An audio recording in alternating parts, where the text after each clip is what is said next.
Okay, welcome back everyone to the FPL Script. Totally forgot how to sort of introduce ourselves, but I'm FPL Fran with my co-host JD or Schadenfreudist on social media platforms X. You'll also find me on YouTube as well, but I just wanted to take this time to really catch up with this game week. We know there's a lot more information really coming from a Game Week 22 perspective, so this episode is really just about looking back on Game Week 21, reviewing that, and once again, sort of touching up on our season so far after a pretty long break. It feels like this game week in itself has been an extremely long break as part of the sort of January stint, and the way fixtures have been rescheduled for January this time round, which is obviously different to some previous Premier League seasons. But yeah, that's sort of the sort of position. JD, do you have any thoughts before we jump on to our Game Week 21 review? No, just wanted to say hello to everyone. We've been away for quite a while, so as Fran said, we are extremely rusty. I honestly don't remember half the things that we used to do when we used to stream regularly. So hopefully, people can forgive us if we get some things even more wrong than we usually do. So yeah, welcome everyone. Glad to be here. Yeah, absolutely. Cool. So, starting off with our reviews of Game Week 21, mine was actually obviously a very good week. Part of that is because of the Palmer captaincy. We knew that was a 50-50 swing between Palmer and Saka, but not only Palmer and Saka, but really also, I guess, a 33-33-33 way split between Alvarez, Saka, and Palmer. And if you're, of course, as aggressive as some managers like Flapjack FPL, I suppose it's actually a four-way split. If you, priced in, let's say, Darwin's maybe 100% penalty and the 90 minutes that he also got within the game that he played versus Bournemouth. So definitely there were some great captaincy options in terms of how much effective ownership that can give you and how much effective gain that could have given you this week. Nothing too painful, I'd say. Yes, of course, Palmer definitely did outscore Saka a lot, but I think that sort of 20% sort of threat isn't the worst thing in the world. And a lot of elite managers still ended up with Saka at the end of the day, right? So it wasn't really the worst thing in the world to have happened. When I look at my team, very fortunate, of course, to have such a stellar defense. Very jealous still of Estupiñán owners because actually my decisions in terms of transfers this week was always to sort of limit myself to one free transfer so that I could save up two free transfers for whatever eventuality could sort of come up in game week 22. I instead went for a Foden transfer, so that meant that I sold Son, went into Foden, as opposed to, for example, going from, let's say, someone like Trent or even Cash, for example, to Estupiñán. I was even considering that, even though that would sort of force me into a hit this week and give me 22, just because I wasn't certain about Haaland news, wasn't certain about Son or Salah news, and I wanted like maximum flexibility at one point. And looking back, of course, that was sort of hindsight optimal, but I'm not too fearful of, let's say, Foden being a bad pick because ultimately he still played 90 minutes versus Newcastle, which was higher expected value than Estupiñán. So in that sort of immediate sort of EV gain or grabbing point of view, I felt like the Foden transfer was fine. And also the news on Haaland still is pretty poor. Although it seems like he's, of course, very close to full team training. So we have to sort of stay tuned to that. But double gaming 25, we also really think is basically 99% confirmed. We're just waiting for an official announcement that doesn't get taken down within a few minutes' time to come out. Rest of my team, Richarlison and Darwin, obviously my big sort of effective gains versus the field. These are picks that I've been owning for a long, long time, so it actually feels good. Richarlison, ironically, was a pick that I jumped on to wildcard 8 with, but didn't really enjoy him too much because unfortunately I had to deal with a Basuma red card then. But he has definitely repaid me in full, I would say, for sure. Whereas obviously you have some players like Saka and Watkins who, yes, of course, they're absolutely great players and luxury players, but I still think, they're very safe and easy owns at this point in time, particularly where it's very unlikely, I think, that we're going to move into a 2 structure anytime soon. So, whilst, the rest of the field, I suppose, is pretty upset about them, I don't really care too much, to be honest. Saka's effective ownership was basically 128%. Watkins was pretty much at 99%. These are players where, they don't really make or change anything within my game week. So totally fine with that. So that's my team. How about your team? So my game week was obviously much worse than France. Much worse. I think this was the game week where I had the most negative variance this season because if I check on FPL optimized for this week, I was expected to get +3, I think, over prime sample, and I got -3. Hmm. So that is, I mean, people could say that that's pretty light Yeah, if that is yeah, the worst that I've that's true. experienced this season. Yeah, So obviously, in the context of having a good season, this was my worst game week, but still feels bad because you're kind of used to at least getting um, average scores, because that's what I've been getting. So if I check my rank from game week 10 to game week 21, I've gone down by 1K. So I've been fluctuating between mm, 12K to 18K. yeah, That's the range I've been traversing, I think, for the duration of 12 weeks, which is a long time, I think, in the context of the season. But I think the problem is the more game weeks go by, the more difficult it becomes to then catch up to higher ranks, because the gap starts increasing between, that's true. let's say, the 10K tier and then the 5K tier and 1K tier and so on and so forth. Yeah, So I think, in a sense, I've been enjoying that, because people that have been catching up to me also now have a bigger and bigger distance to catch up to my score. But that also means that I also have a bigger distance now. For example, I need a week like yours now. That's the fact of yeah. the matter. Like I need apologies. I need a game week like, let's say, what was your game week like? 250K, right? So mine is like 10 So, times worse than yours, essentially, because I just saw mine is 2.5 million yeah, on the screen. So I think that's the only way to gain rank quickly. Otherwise, it's a slow grind, and I'm sure you can testify to that as well, because you also had kind of a slow grind from getting back from, let's say, 35K back to now where you are. yeah. Is this your highest rank of the season? It is the highest rank of the season, Okay, and funnily yeah, enough, it's taken since game week 3 basically to get to my highest rank of the season. So like yeah, in a while, I've been yeah, watching a lot of people like climb way past me, and then I've been able to yeah. sort of claw that back because of a week like this, which is very nice. And I think last week as well, I had a similar game week rank too, but most of the field, the sort of analytics field, had a great week last week as well, which is why, of course, we saw such good scores, even despite, for example, captaincy going wrong, for example. So we Yes, just had very yes. robust teams. Like I didn't own Douglas Luiz, but he's like the very analyticsy type of pick that definitely did extremely well that week, and there were a multitude of other ones, like even Palmer, I suppose.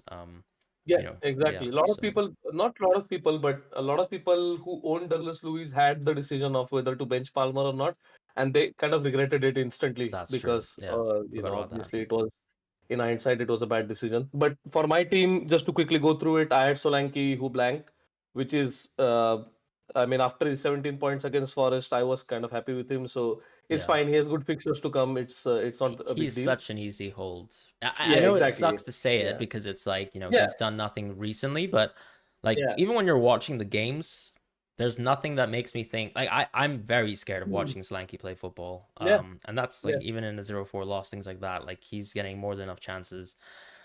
I want to Oh, own so Slanky, but I just can't. it it's so funny. I was watching the game versus Liverpool, and obviously Liverpool thrashed Bournemouth in the second half. But Yeah. there were, I think, 2 or 3 chances where he didn't get a shot off, but he Yeah. was right there Yep. in the 6 yard Yeah, there was a box. ball that just Like, went right past him. I remember. exactly, Yeah. exactly. That's the one. So that didn't register in terms of XG, but of course that keeps happening in every single game. So I'm not saying that he should get any credit for that. It's just that it's good to see that his average positioning is exactly where you want Yeah. a striker to be. So as you said, it's an easy hold. Saka captaincy, it feels bad because Palmer scored You 10 were points, very but confident that it was going to be a bad yeah, captaincy before, yeah, Saka had actually yeah, played.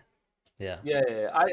I knew it instantly, because again, it's not that you know I'm not saying that it's because I captained him. It's because it's just the narrative. It's the perfect FPL narrative that one Yeah. FPL asset who is 100% plus does well, and Hmm. there's a weak gap, and then there's all this build up of, oh, now all Saka Yeah. captainers are feeling it, that okay, come on, it's Uh, my captain's turn now, and yeah. then Yeah. obviously it's like it's a big dirt, and that's exactly what happened. So that's that. I think Estupinian is the only positive, because Pinnock has been probably the worst FPL by in my FPL playing history, I think.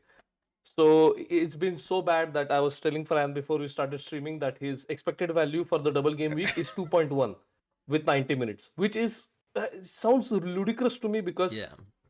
on the face of it, you expect at least 4 or around 4 just because of the playing minutes you get, like Mm, 4 points for playing two yeah, 90s. yeah. But because the projected goals against Brentford must Must be be so over high, two. Yeah, yeah. exactly, that it's really terrible. I think I might have to even bench him for the double game week and play single game week players over him. That would be Yeah. something that has I never would happened still before. play him though, probably Yeah, just yeah, for the yeah, vibes, yeah. because it's like Exactly. Because you're I am sort of hopeful. I'm yeah, Yeah, yeah. yeah, like hoping for a goal or something like that. That's always the case. And with Estupinian, even though Estupinian did score points, I am a transfer behind everyone else now. So because I had Do you to really use think both so? my free transfers. Okay, Yeah, because I that's used both fair. my free transfers and I don't have Trent, and Trent is fit, which was always going to happen. I knew the risks of doing that. Uh, I But guess the I mean, the only thing is, thing, we are going to sort of like reach a period where a lot of people have blanks, and I think the thing about yes, this, to be honest, you can keep him through this entire period, and you can play him this entire run. So like, fair, fair. uh, Fair. But yeah, it's a decision, right? I'm locked into a decision. As that's you true. said, you have Yeah, two free transfers, and the reason you kept two free transfers is because you didn't want to commit to a strategy. yeah, I think I have that's committed to a strategy by doing this move now, That's true, which is, and I yeah, I I appreciate it. But for example, when I look at your team, like a lot of people are going to be looking at Solanke and thinking, he's a sell. But in reality, like for me, when I look at your team, you're a transfer up on me with Solanke.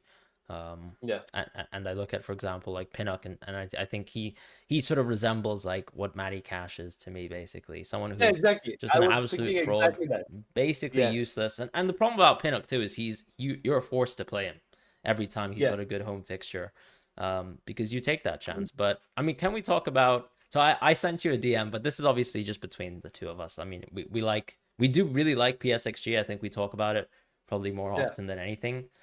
Also, shout out to the keeper from Las Palmas, by the way, who is Oh my God. absolutely setting the world alight, Yeah, yeah, with a brilliant season of PSXG per 90. So do have yeah, a feel free to look at, sort of, for example, Big Five European stats, and see where he ranks up this season. Even compared to, for example, some of the previous La Liga or Premier League seasons, insane numbers right now. But going yeah. back to that, I mean, the player who's on the opposite end of that coin, Mark Flecken.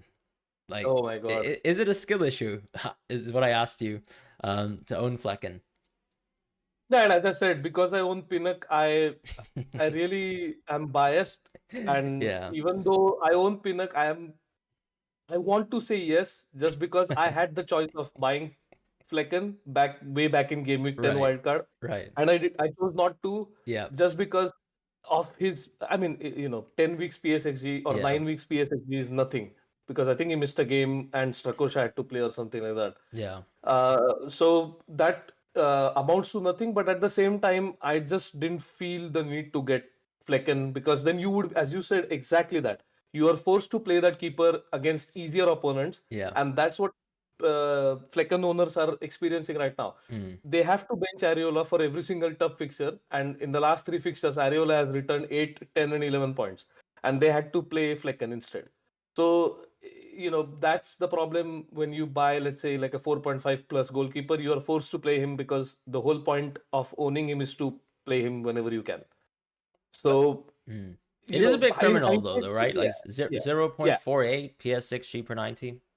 That's yeah. that's the, I think, top bottom three in Europe, It top is. Oh leagues. my Yeah, God. I think he's up there with Turati, a keeper from Italy, Oh, and really? another Italian keeper. Yeah, minus 0.48. That's like, that's crazy. So Yeah, yeah, like mine is like half a goal every single game. That's comfortably the worst in the mental. Premier League. Like That's for mental. context, for example, Steele, who's like two or three keeper rankings, above him, has minus 0.22. So, um, there is a significant drop off, in That's shot crazy. stopping, and it is one season of sample size, but yeah, that's been interesting to sort of watch Brentford, because when you look at, for example, where they chart, in a team XGC rank, it's still ludicrously high, and also, you have to look at some of the games too. Like, I think the Wolves game is such a good example where, I mean, he is getting trolled by his teammates as well. Yes, Like, I think there were yes. like three straight Collins mistakes. So it Yeah. can't be all Flecken. We can say that, but there's something there, when you're conceding that much, and compared to your expected numbers. So, Just a funny Yeah, little aside, of course, because we still own some yeah, defenders that I think we have some issues with, and of course, Walker is that sort of candidate on Gameweek 22, where regardless of what really comes up, information wise, I think I don't know if you'd be leaning towards Walker at all, as a yeah, transfer this week. Yeah. absolutely. Yeah, because so the thing is, just to round out the point I was talking about, the transfer that I am behind, I am kind of hoping that Holland is fit because I have kept money in the bank to do Alvarez to Holland in one move. Hmm. And a lot of people haven't done that, so they Yeah. have to sell Salah. Yeah. And so the moves are, for example, Salah to Eze and Darwin or Alvarez back to Holland or Watkins to Holland, whatever the case may be. Yeah. So there are a lot of moves being talked about in that area. So I already own Eze. So you were mentioning all the players that you can see on the screen, but I think the one Oh, asset that's a that huge people one. will be Yeah. trying to buy Yeah. is Eze. And just like maybe your cash redemption arc will be complete in the future, my Eze arc is complete hopefully next week because I kept him all throughout his injury when, of course, Right. the optimal play was to sell him because he was injured and Mm. there was no time frame or there was no concrete time frame on when he would come back. Right. So I just had fires to put out every single week and he's just left as a consequence of that. Just as a question So though, would it not be a bit depressing to find out that Eze goes big on the week where people finally jump on him and you've been that's owning all fair. this time? Yeah. Fair, fair. But also, when would I play him, right? That's so I could have played him against Brentford to be fair, and I Mm. chose to play Solanke against Spurs. So that's Right. maybe mistake on. But the problem is, it's not even a mistake because it was a 50-50 decision. It's literally they had the same EV. Yeah. So I mean, you have to choose based on what you think is going to happen. And I thought, if anything, there was a chance that Eze would get less minutes because he's still coming back from an injury. So he would get maybe 85. But True. Solanke was, of course, going to get the full game. And funnily enough, Solanke got injured in that game and then hobbled about the pitch for about 50, 60 minutes of He the did game. seem fine at the end of the game. I think He I, did, I he think as did. a Solanke owner, you might have been a little bit too upset because he came, I think, back from halftime and looked fine. If I No, no, recall. no, no, Yeah. no. I think I'm basing that on the fact that he wasn't even in the squad for the FA Cup fixture. Yeah, that's true. That's the only thing I was basing that on is that I felt that there was at least some niggling injury there that they thought maybe let's not Right. take a risk with Yeah. him. And you But see you're right. him get Of subbed course. off at 82 minutes versus Liverpool, but Yes. you know, Yeah. Yeah. ah, yeah, that's an interesting The one. game was gone, right? Were they? But I Absolutely. It think was they were 4-0 2-0 up, right? still. Yeah, 4-0. 4-0 down. Oh, there, Yeah, yeah. oh, there was only 4-0 at 82. No, no, no. Yeah, Darwin yeah. scored after 90. Oh no, I think it might have been 3-0 Yeah. then. Yeah. Yeah. Yeah. Yeah. It's either 2-0 or 3-0. But anyway, the game was gone. So you're right. Yeah, absolutely. Yeah. Yeah. Um, Oh, sorry. Shout out to Gabriel, by the way, because that was massive. And it really? was massive because it's not that we own Gabriel and it's great. It's Yeah. just that anyone who did not own Gabriel has been absolutely buried. So it's like it's helping eliminate competition. Right, I think that's right. the only benefit of halls like that. Yeah. That's Yeah. um that's pretty disgusting for me, but yeah, Yeah. we'll take that. The thing is, I guess you have to be you have to be in such a specific sort of draft to not have Gabriel in your team.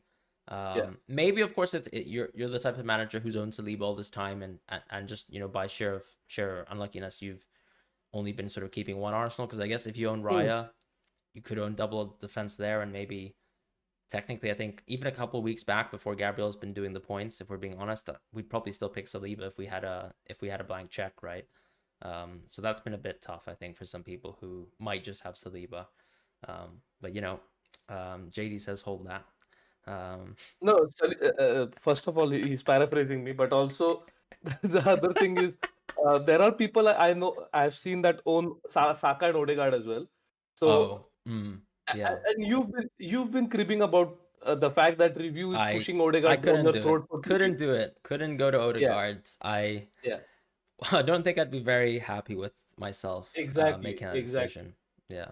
There Um, is no evidence, and the Odegaard's example is like one of the best examples I think to showcase the is it that the player position or a change in player role has affected his XG output, yeah. or is it that it's a one-off season? And I think because his what 5 seasons previous to the previous season have all been very very average XG XA Absolutely seasons. average. Yeah. Last season was the only So one where it was you could even argue good. Um, Yeah, exactly. yeah, So there was no reason for me to think, oh, this is just going to continue now. yeah, And uh, both of our actions show it that this is not a hindsight take. That we had the chance to buy Odegaard, and both of us bought Foden. So I think that's the only evidence you need. yeah. I mean, of Yeah, course, yes, there's been an uptick on his underlying stats, but we are still yeah, at the end of the day 21 games into the season, so we've seen enough, I think, to also say it's not like Odegaard is like a must-have pick. Yes, of course, there's clean sheet probabilities baked in, there's penalty percentages baked in, and yeah, I'm not that all into it, right? So, um, that is what it is, right? So Odegaard, I think him and Bruno actually have completely dropped off like on yeah, XG. yeah, Bruno, I yeah. think, has his career worst XG, and Bruno's actually someone who's very consistently averaged like 0.23 XG for his entire career per 90. And I think this season he's on 0.16, which is like a catastrophic drop off. If you just think about, yeah, I mean the percentage drop off of that.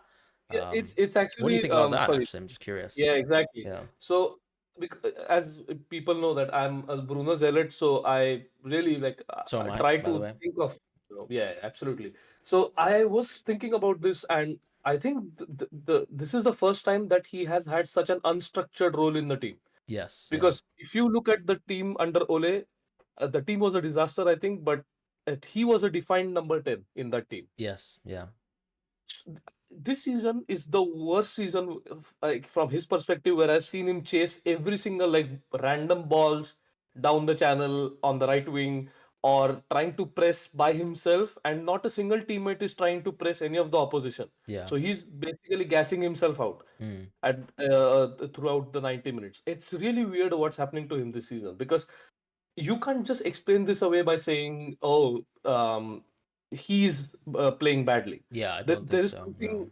fundamental that is going wrong with the team, which is affecting his output as well. Yeah. And this is So, one of those instances where, of course, like with United, their team XG really is at sort of a rank that's not usual at all yeah, for the team. Like yes, that, they're comfortably bottom half, that is quite a significant drop off. So I feel like, and bottom three XGC, right? Bottom three or bottom four XGC. yeah, somewhere around there for Yeah, sure, which is yeah, yeah, abysmal. But yeah, the thing about Bruno too, I suppose, is yeah, I think it comes down to ETH. I remember when you had him in Solskjaer, like there were so many games where they're just playing end to end, and he's basically always within touching distance of a tap in on the yep, counter, and he's yep. a big part of that. Or of course he's the player who sort of passes that sort of outlet ball to Rashford, but beyond that, like this season, you don't see him occupy good positions on the pitch at all. And part of that, of course, is United have just not really even gotten good positions. But yeah, that's been really shocking. And I know our lovely friend Priyansh unfortunately still owns Bruno Fernandes. Um, and that's sort of been also sort of breaking, for example, his season apart slowly, Yeah, because yeah. it's so hard to really imagine like we really are there. Like Bruno has basically worse XG than someone like Pascal Gross, who once again also fills multiple roles within his own team, very often very supportive roles too, but still is able to crack enough shots in decent positions enough to actually have, I think, a slightly higher XG than Bruno. So So kind of, Bruno's XA has also fallen off it has, quite a yeah, bit, a right? little bit, yeah, it has, yeah, So I think that is more indicative of the problems in United's attacking style, because yeah, normally what we depend on is his XA. So if he gets a goal, fine, it's great. But yeah, what we depend on is him getting assists consistently in the season. And from what I can remember, all the points that he's gotten has been a decisive goal in the game, like the winner against yeah. Fulham, the winner against Burnley. It's not typical Bruno style FPL returns, and that That's clearly true. shows. Yeah, very often we, Is we would say, Yeah, to get triple bonus points, Bruno just needs to just get one action right. Whereas yes, now, if he, yes, let's say, gets one action right, he might not even be triple bonus points, which just shows you, yeah, I guess, also how less dominant United are in many actions on the pitch. yeah, So absolutely. that's interesting. Well, let's just quickly Do you move want on. to Yeah, address the chat before yeah, we absolutely. Let's move just on? go through the Yeah, chat. So, hello, Discomfort or Kieran. I hope you're doing well. I see you've also enjoyed no S2P points like myself. Um, Henry, nice to see you around. Someone says thoughts on Jesus' VAC ban. So a VAC I ban is saw when you that. get banned on CS:GO, which is I hilarious, by saw the that. way. Also Yeah, a bit that's great. suspicious because how often do you get VAC banned unfairly? That's Was interesting. it, so I thought it was because his character's name was Jesus, and that was like a religious thing that's not allowed or something. No, I don't think so. A VAC ban is when someone, for example, it's an anti-cheat ban. So sometimes what happens is Oh, people review your gameplay on yeah. CS:GO, and they might, for example, sort of be able to sort of make that decision that you've been cheating. So Oh my you know, God. maybe Jesus potential wall hacker. That's an interesting sort of narrative. And There are so many comments, by the way, where people are saying that like you can't, like he's not able to finish any chances. That's why he's getting banned and stuff like that. It was hilarious on yeah, that's true. the complaint. Yeah. Um, Sihan says, "Sup, gang." He's looking at Jota, which I think that's an interesting one because obviously, what's tough about Jota, I suppose, it really depends on what your plans are with Holland. Because you made a good point. Like a lot of people who sort of saved up 2 free transfers ultimately still have to go SA to go into Holland, right?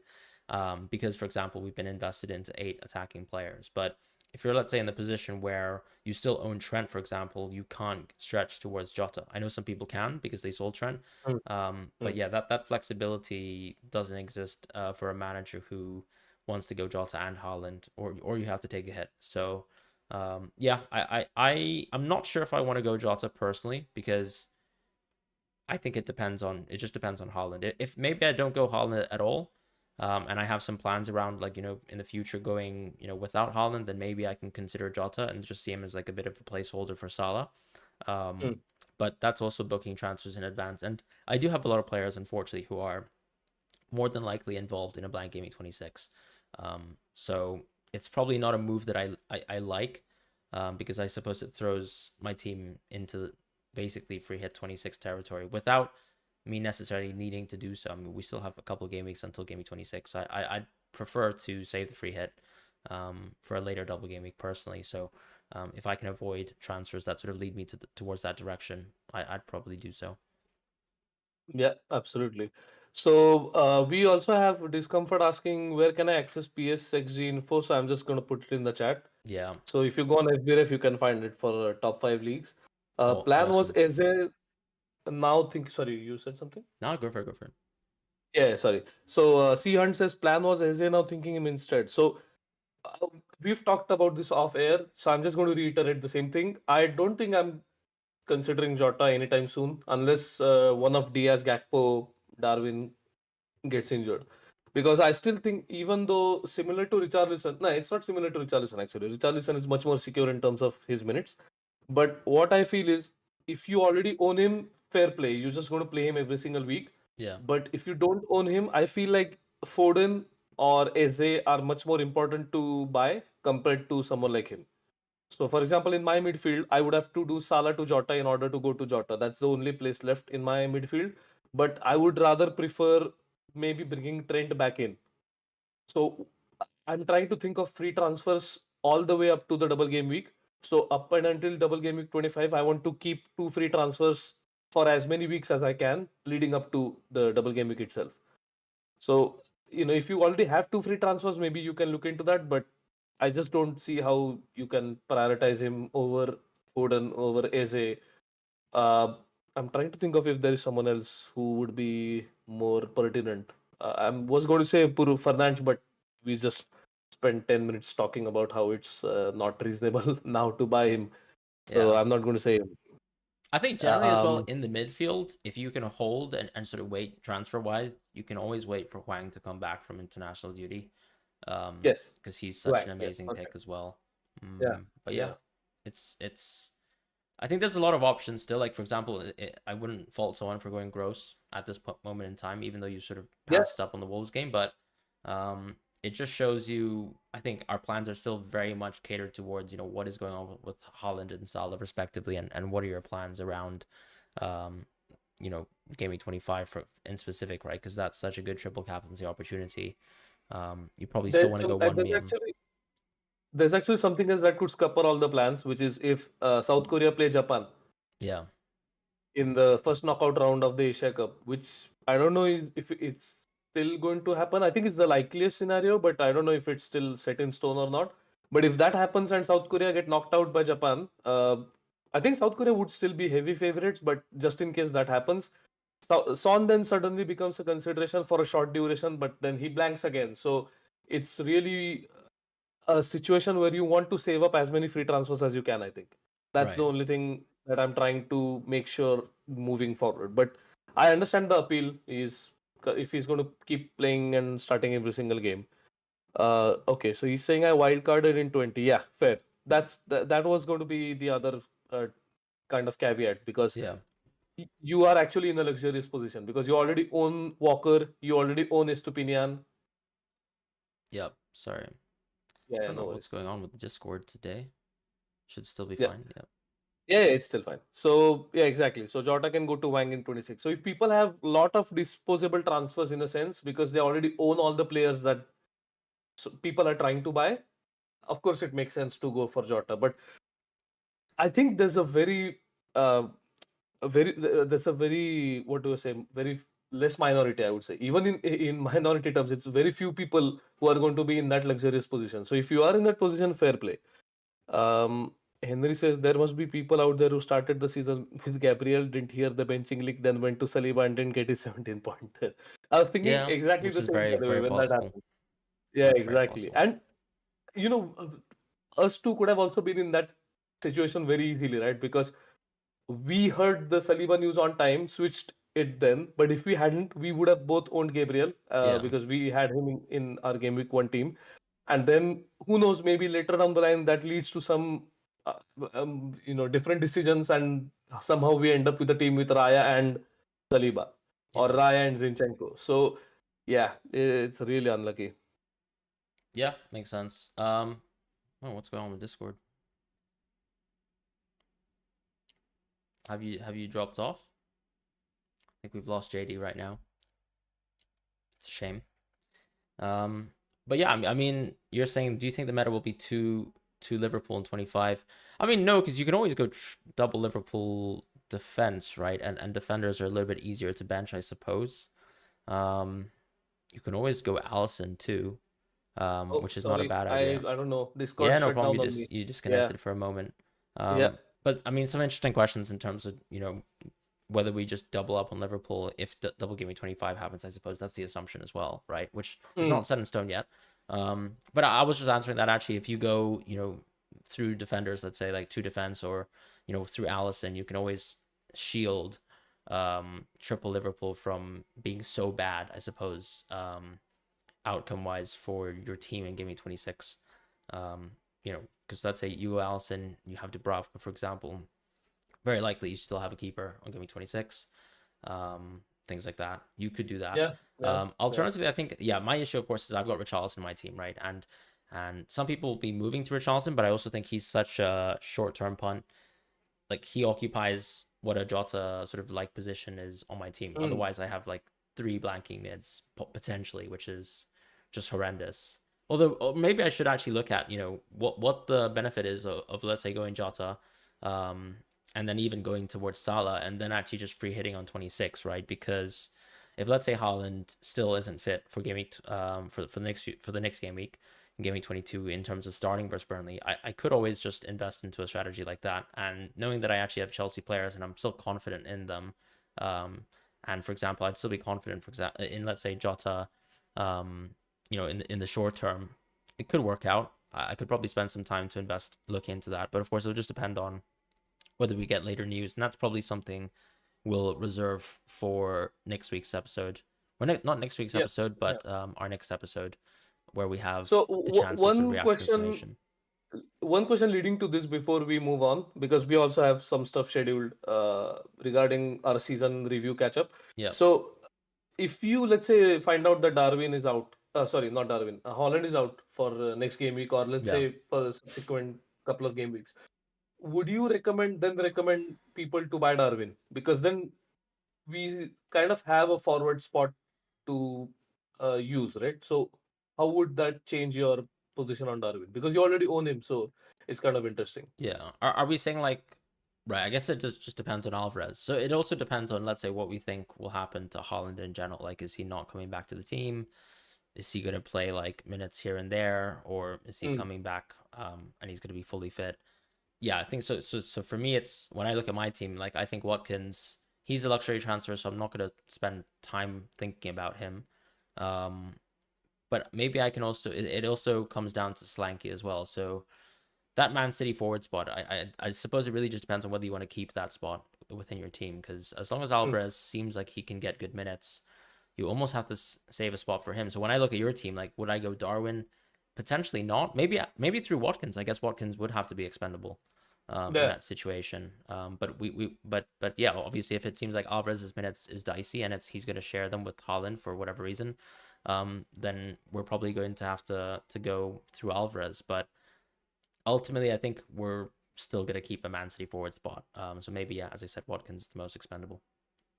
Yeah, fair enough. So, as Fran already mentioned, we'll get a lot more information when we stream next week or in the next episode later this week. So, hopefully, we can structure topics around the future kind of planning. So, we can move on to probably the season review, Yeah, which, yeah, sure. Let's go for it. So these are yeah. our predicted slash realized performance charts from FPL Optimized.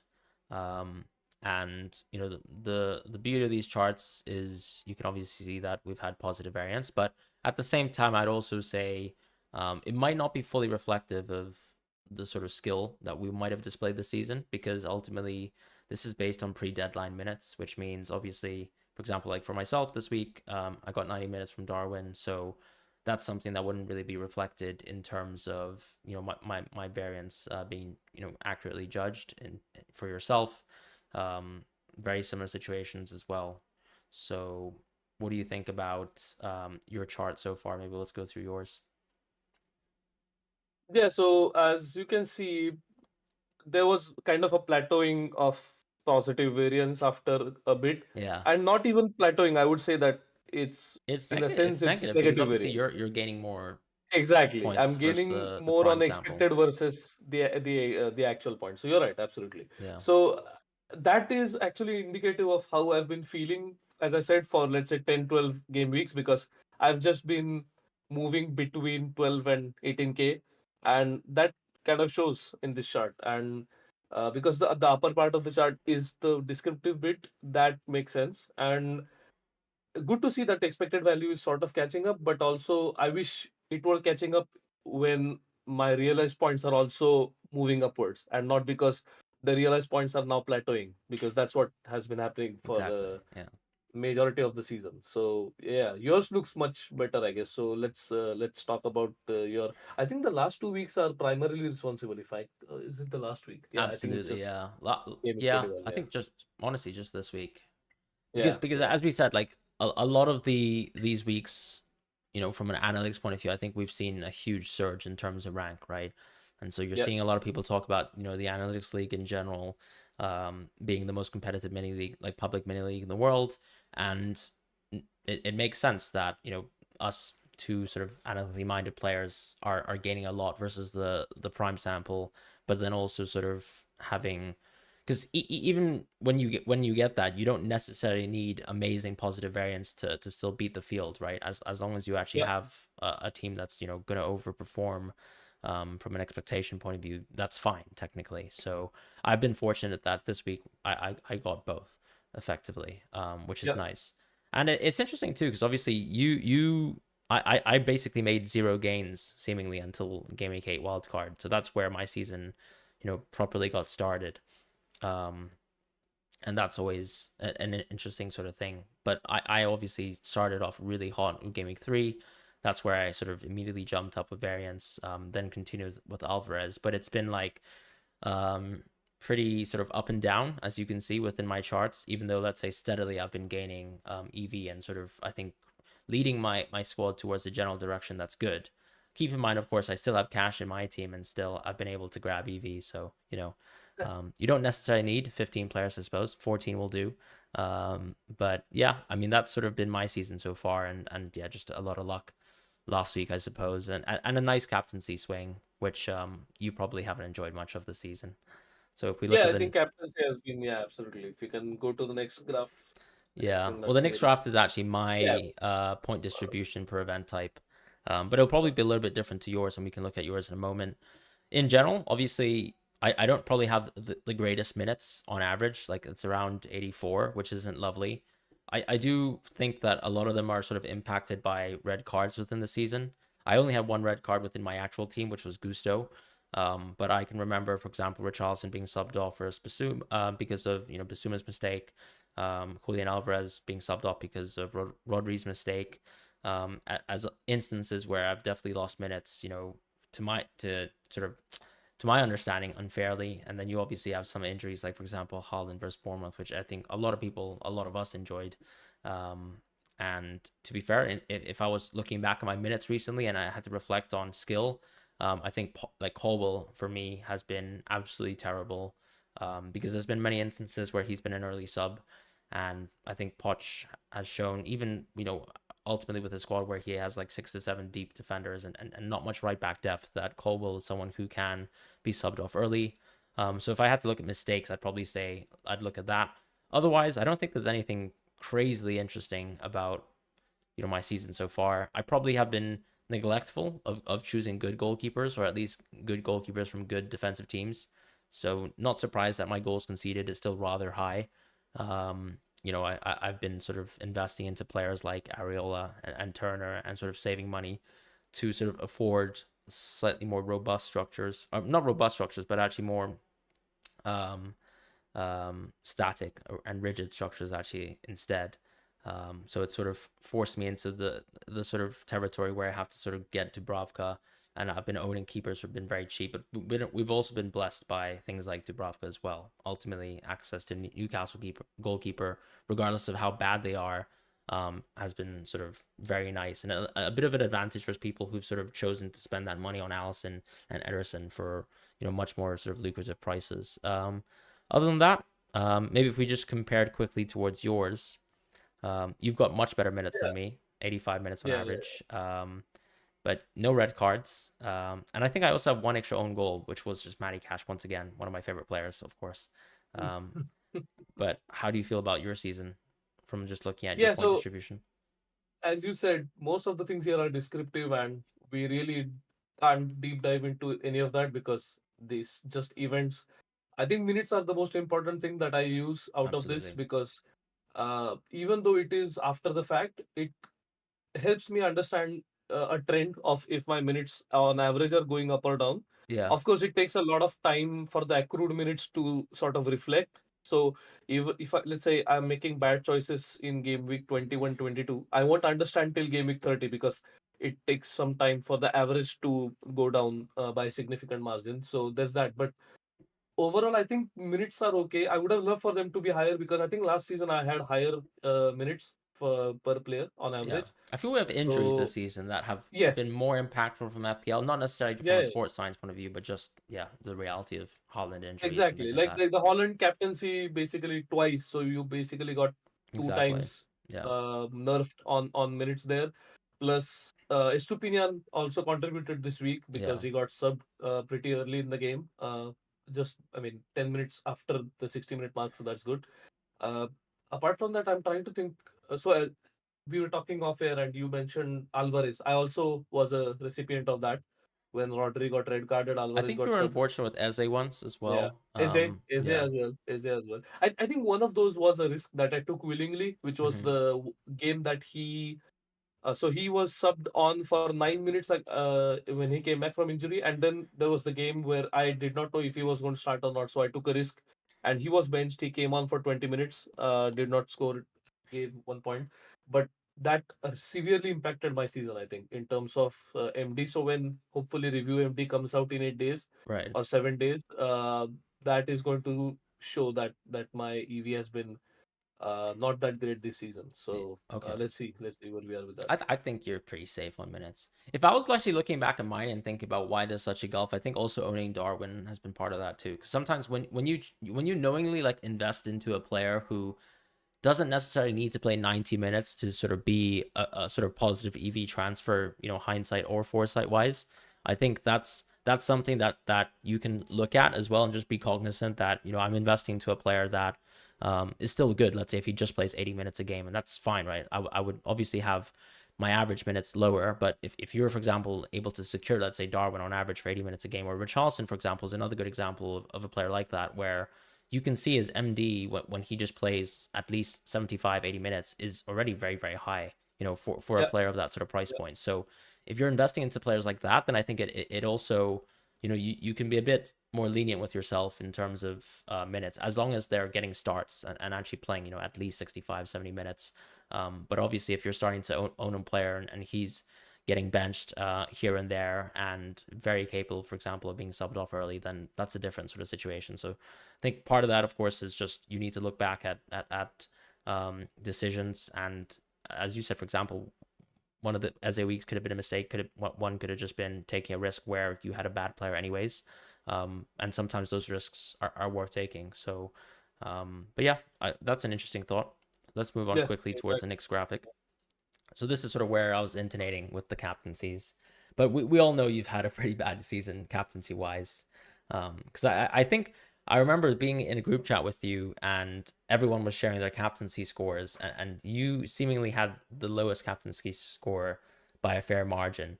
And part of that is because you've captained Son at the wrong times, despite owning Son very early, and it Yeah, didn't it so didn't I was going necessarily to go your mention way. that. Yeah, Yeah, I was going to mention that for X minutes as well. Sorry, not X minutes, but actual minutes as well, because the week I captained on the first time was against Sheffield yeah. and Sheffield United, and he got subbed off at around 80 minutes. That's a good point. Yeah, So that is another, like, because it's still below the average of each player that I have accrued at this point, it still contributed to bringing the average down by whatever small margin it did. true. Yeah, So as you said, Captain Son all at all the wrong times whenever he blanked.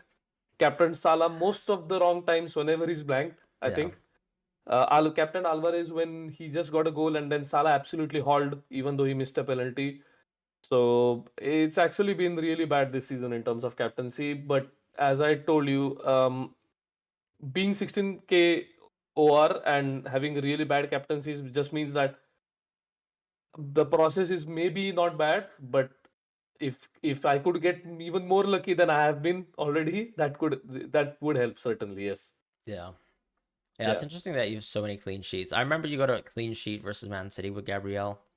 So No, Saliba. Saliba. oh, Saliba, sorry, yeah, of Yeah. course. Yeah. Yeah. Yeah. Yeah. Um, but that's cool. I mean, Yeah. my captaincy probably just flew up this week really with Palmer, because I can't imagine that I've had much better captaincies. I think this season has been pretty timid for those taking like an EV No, approach I really think from if we captaincies. compare our captaincies, I think there are three big ones that I can The Sun remember. One ones, is yeah, Haaland against West Ham. yeah. Even though he did Which score a lot just of one people did goal. captain Holland for as well. Yes. Just to flag, yeah. Yeah, fair enough. Yeah. The second one was when you captain Salah against Brighton for his two goals. And the third one is which one was I thinking of? Oh, I All right. completely spaced Right, out on the because you third one. went, did you go Sterling that week? Was it? No, I Or went. was it I Son? think it was Son. I think Oh, it was Son, Son. yeah. Yeah, I think that was the Son, yeah, another yeah, Son yeah, week. Yeah. yeah, Unfortunately, yeah. yeah, yeah. Hmm. Yeah, so that was the second one, and for the life of me, I forgot the third one. Oh, this Well, week. this Yeah, week, yeah, this this week. week, yeah. Yeah, this week. Yeah. That's- But I think the interesting yeah, thing, of course, is this week is the one where I think versus the crowd, I've made a decision um, that ended up getting a really good outcome for me. But then for you, I think you've just been much worse off, even versus some of the elite field, just because of the way your team has been a little bit different, right? For example, I only Salah captain because I wildcarded on 8. You were a wildcard tenor, therefore you missed yeah, the Salah captaincy on that week, which wasn't anything other than the fact that you captained, your positive EV captain. Maybe some people captained Bruno Fernandes that week as well, and that didn't go yes, well either. yes, yes, So yes. things like that do happen, and it's also a bit of luck in terms of where you play your chips suddenly, because it just suddenly just dramatically changes outcomes. Like, if for whatever reason we couldn't access Alvarez, last week, for example, I mean, we'd be Yeah, flying, but things like that do tend to happen. So it is FPL, sadly. All right, so the next yeah, chart but is, sorry, go yeah. on.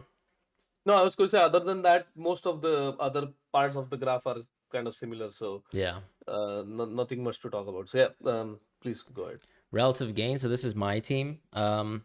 You might actually think that I'm a closet Chelsea fan. Potentially I am because they've been very good to me from an FPL point of view.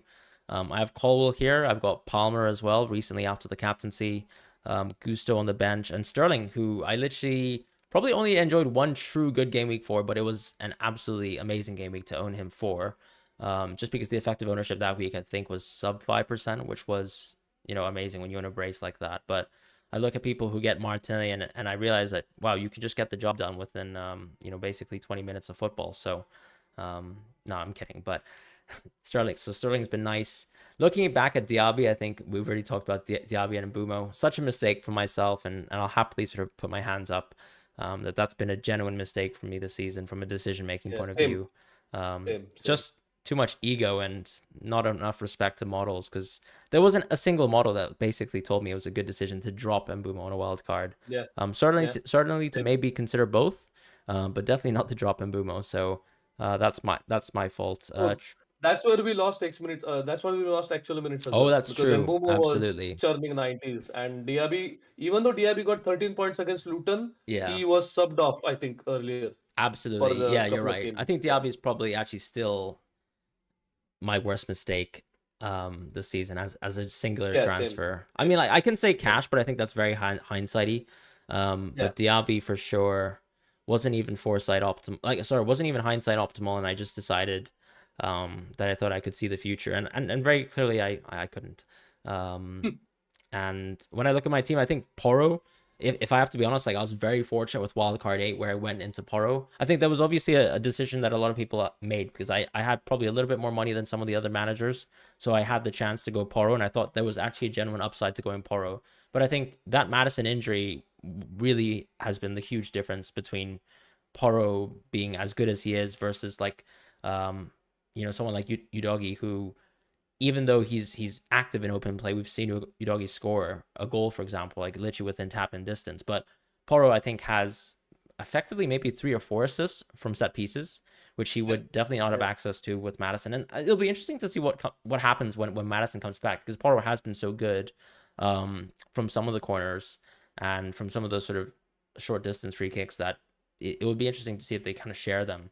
But I don't know if that because things like that change, right? For example, we saw Stupian on corners, but of course Yeah, that was really yeah, that surprising. that's Yeah. that's interesting information, which is nice also for us to be on owners, because you can see like in such a boring game like that, that kind of bonus is so important because even though he got 2 bonus points, the reality is playing 70 minutes, and getting 2 bonus points is for me a huge win, Oh yeah. particularly considering that Brighton didn't actually even lose their clean sheet, so there was nothing like there were players like Dunk or Steele. Obviously, Steele ended up outscoring Estupiñán, but there were more than enough. There was more than enough time for Brighton players to actually, pick up more bonus, and they weren't able to do so versus Estupiñán. So shows you the impact when a defender actually has access to things that actually easily grab you bonus.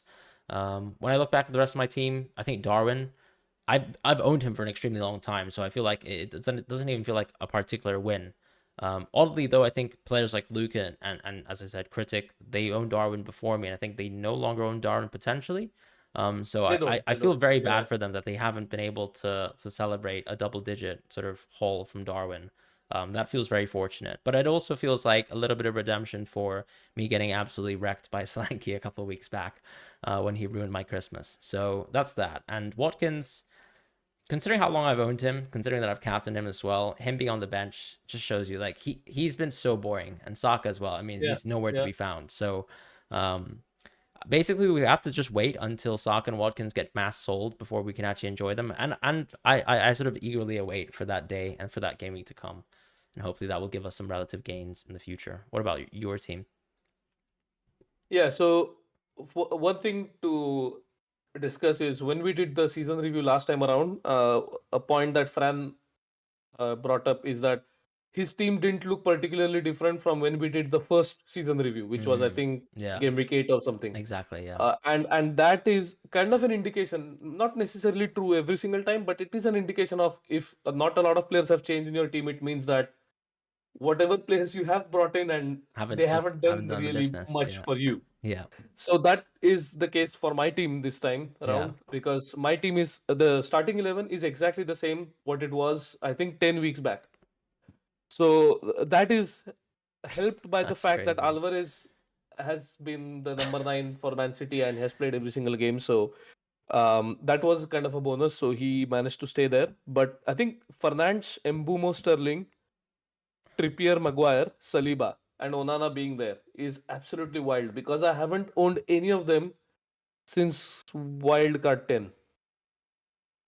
Yeah, yeah. I haven't owned one, two, three. Mbumo obviously I sold after the injury against Luton, but Sterling, Fernandes, Trippier, Saliba, and Onana.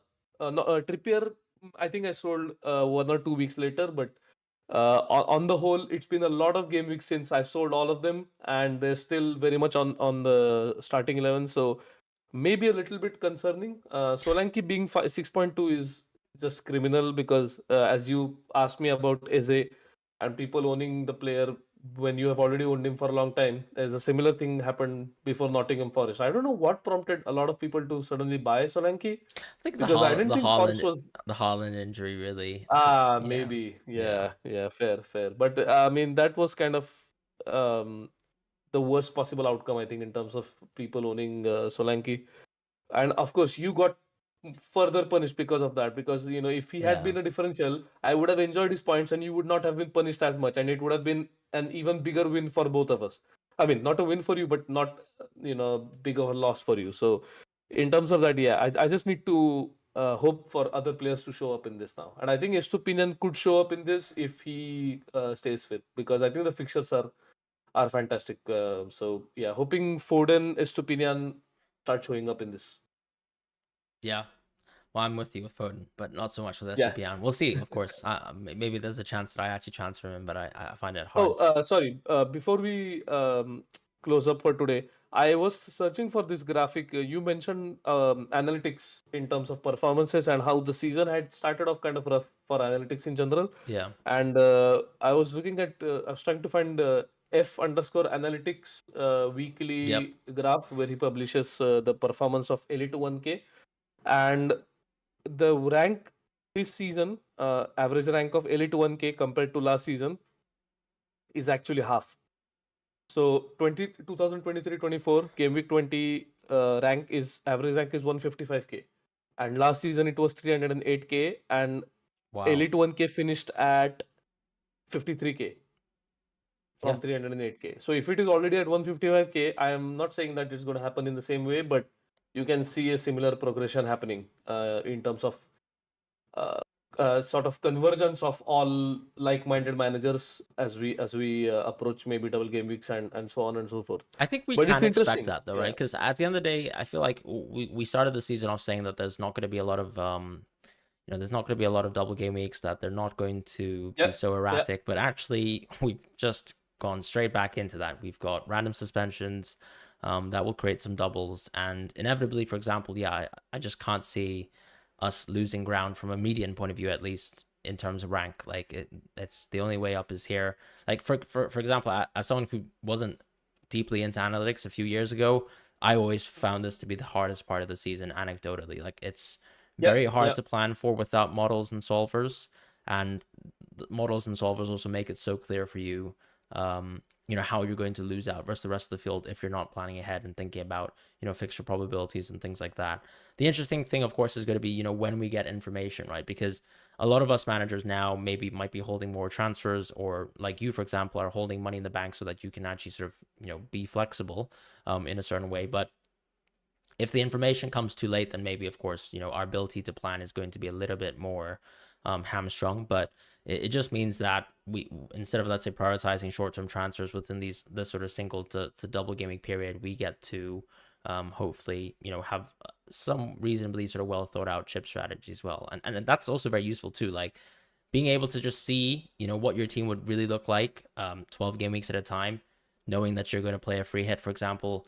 It's very hard for just even like my own mind to conceptualize. Yes, of course, you can have a model in your head and you can have expectations of points running through your head, but it is very, very hard to plan like that. And obviously, why not make use of those tools when you can?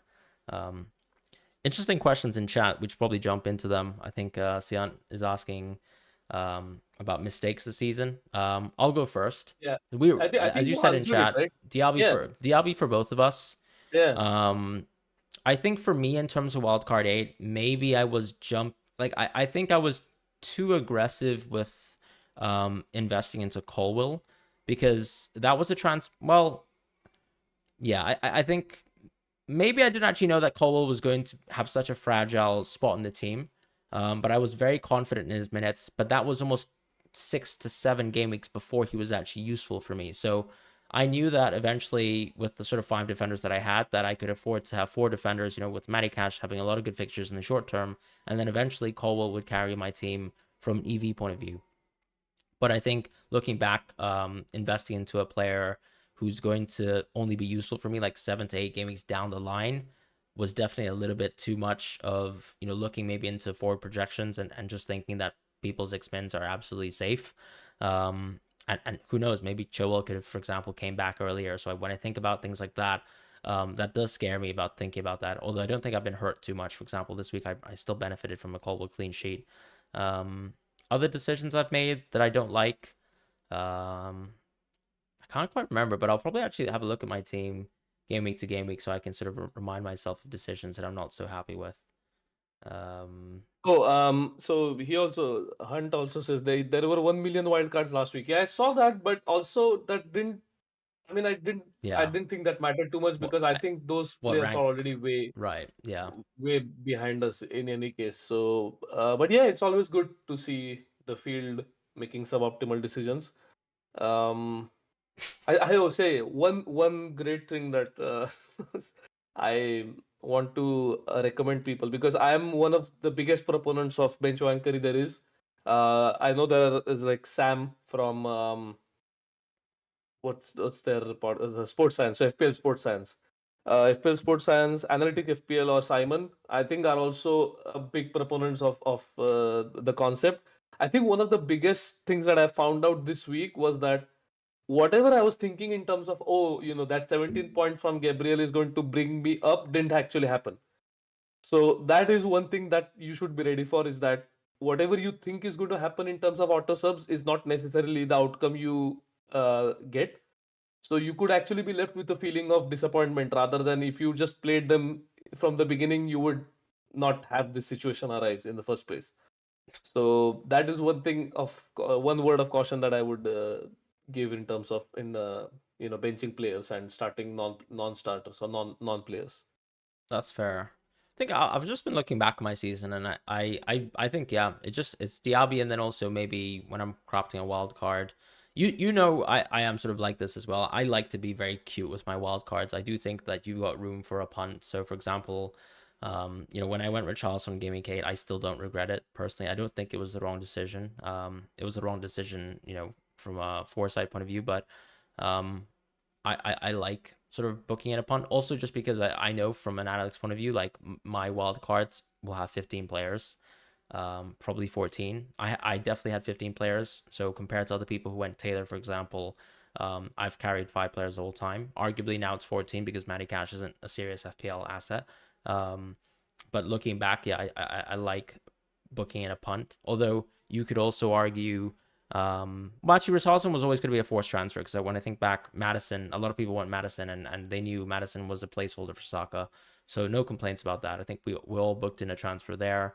Yeah, I don't think I made serious mistakes. 'Cause I'm looking at some of the weeks where I have, yes, of course you can have crazy players on bench. I never really regret them because I'm always comfortable with the decisions I make that are 50-50s. Maybe Darwin, maybe Watkins to Darwin, arguably. Um, Nah, come on. I don't Nah, know. I don't that's not know. a mistake. It's been You had redeemed. to. It's been redeemed. Nah. It's been Exactly. redeemed. First of all, that, Um, and second of all, I think with the information that you had, and also the fact that you had two free transfers at that time, it was a no-brainer. Anyone who had two free transfers would have done I the didn't have exact two same free move, and they transfers. did. I didn't have two free Oh, you didn't? transfers. Yeah, No, it was. wait. What was the scenario? Because I didn't have a transfer. That's why I kept I Watkins. think you wildcarded on 10, so you probably almost had you might have been a transfer up on me in that stage of the season. But I Oh, did it with one free could be, transfer. But I could be. also knew that I had a good bench for that week. So I think ironically I had a strong bench on that week as well. I think I probably benched Gordon or something like that. But yeah, that wasn't a week that I was super proud of the move. But I also think maybe there was a huge sort of taste of hindsight with Watkins doing well, um, that might have colored that judgment there. Maybe it's not a mistake. I Exactly. don't think so.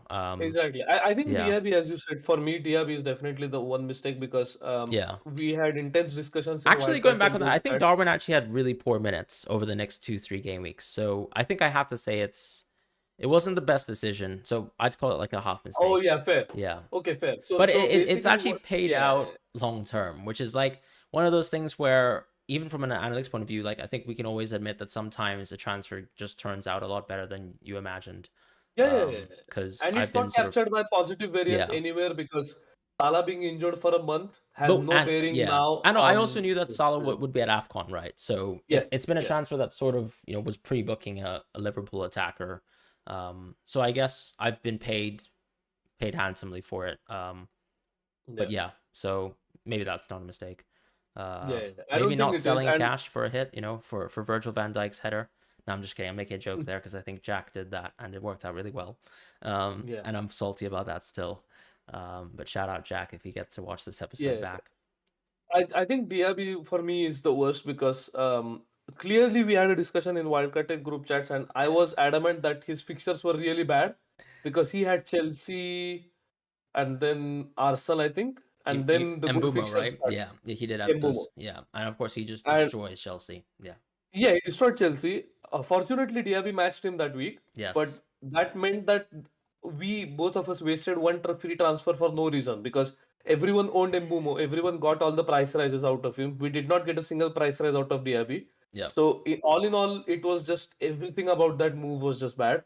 I don't know if that free transfer would have helped me because I think I might have made maybe a bad move because of that free transfer or something, maybe suboptimal, or just because I had one free transfer, I might have committed to a short term punt or something like that. Hmm. But also, just from an EV perspective, it's just really bad. It's just one thing I realized is the whole reason I stopped looking at just fixtures is because of situations like these. So I just looked at Chelsea and Arsenal and I thought, nah, okay, I'm going to take a punt on Diaby, who has Luton and I think it was Nottingham Forest or something like that. So clearly, the whole reason we use review is fixtures are not the be all and end all, and review has taken care of everything for us.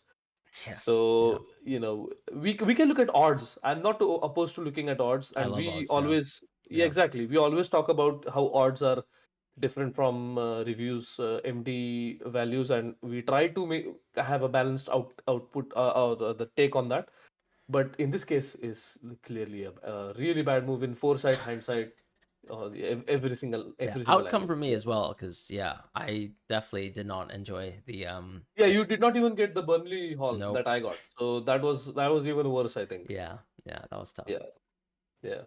But anyway, you're 6K now, so yeah, hopefully that won't have any bearing on how your season pans Yeah. out. Yeah. One thing I like to say too is I think now that we've gotten this far into the season and we've sort of posted up a good rank, obviously wildcard 2 is going to drive our squads in very vastly different directions. But I think definitely, with like an analytics approach, this is still once again your bread and butter of the season. Like this is the part of the season where you're expected to make those kind of crazy gains, as people sort of are short termist, ignore blanks and doubles accordingly, ignore sound chip strategy and maximizing points through that, from an expected approach. So I still think yeah, like we're in ludicrously good positions. Even though I know for you've been yo-yoing around your rank territory, like I just think we just have to be cognizant of how lucky we've been. Like even Oh just yeah, yeah, for sure. analytics as a field in general. Like as you said, our median rank has halved, and there's nothing really so far that's happened where we would. I mean, our sort of almost blind edge, versus the sort of casual bunch would have been shown, and borne out in terms of these doubles, and based on the information that we're going to get, hopefully before this deadline, which probably won't happen and might not happen. But yeah, it's onwards and upwards here. So let's just not ruin our wild card twos. I think is the sentiment. Yeah, absolutely. And just so that everyone knows, the pod later this week, Yeah. we will try to capture all the information that we get from the cup fixture. So We'll try to schedule the pod for as late as possible so that we have all the information available. And yeah, thank you everyone for joining us today. Absolutely. Really fun stream, really casual stream. Not many topics in mind, just trying to catch up with everyone and letting everyone know that we are still here and Yeah, we we're are still still alive. Yeah. planning on. Exactly, we're planning on. I mean, Fran lets them know via his own channel, so there's that. Yeah. But it was important for me to let people know that I'm alive as well. So yeah, hopefully we'll be back later this week. Thank you for joining us today. If you like the content, subscribe on podcasting platforms. We'll try to get this out as soon as possible. So follow us there, leave a 5-star review if you can, and yeah, see you next later this week. All right. Take care, guys. Have a good week.